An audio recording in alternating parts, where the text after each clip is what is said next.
quick story. When the vaccines first came out, the Pfizer data, the top line data was out there, and the CDC issued a report and said that it was the vaccine data showed that the vaccine was 92% efficacious if you'd already had COVID. And I thought, well, that's a remarkable claim. And so I went and looked at the data, and it showed there was actually a negative correlation for those who had already had COVID if they took the vaccine. This is Pfizer's own trial data. So I'm a congressman. I called up the CDC, and they took my call. Surprising, right? Yeah. And the director in Washington, D.C. said, I'll get my top scientists on the line. I said, I think it's a typo.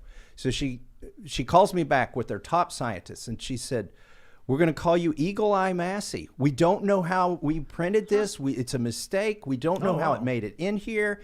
And I was like, well, okay, well, you're going to fix it, right?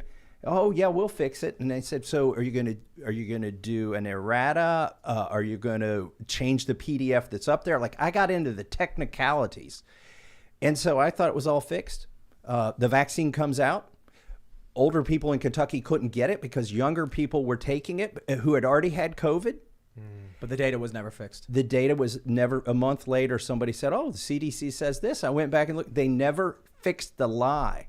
And the lie is obvious. It's knowable today. So you're saying there's a negative correlative data, meaning that after someone received the vaccine, or if someone had received COVID and then they got vaccine, there was less resistance than if they hadn't had COVID and got the vaccine? It was minus 7%, but they had so little data, it's hard to draw any conclusion. Like the fact that they even claimed they could say it was 92% was ridiculous. This is early on.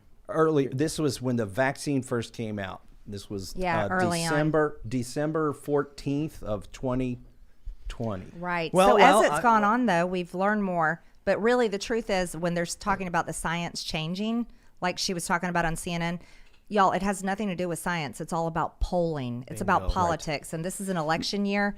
And this is why Democrats are starting to loosen up. We saw New Jersey taking away their mask mandates, other states, and they're easing off because they know they're in trouble. This is a major issue. Parents do not want their kids masked. I will issue the obligatory talk to your medical professional about what's right for you. Absolutely. And data changes, so make sure you're double checking a lot of the stuff because we don't have anything pulled up. But YouTube is very, very gruesome these days. By the way, I have recordings of those phone calls. That's what I was going to ask you. Oh, Do you did you publish normally them? record everything when you make calls to these people? No, I normally do not.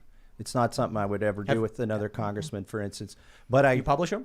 I gave them to Cheryl Atkinson, who did sort of an expose, and she picked the portions of the phone calls. I mean, there's like an hour of recordings because I had 5 or 6.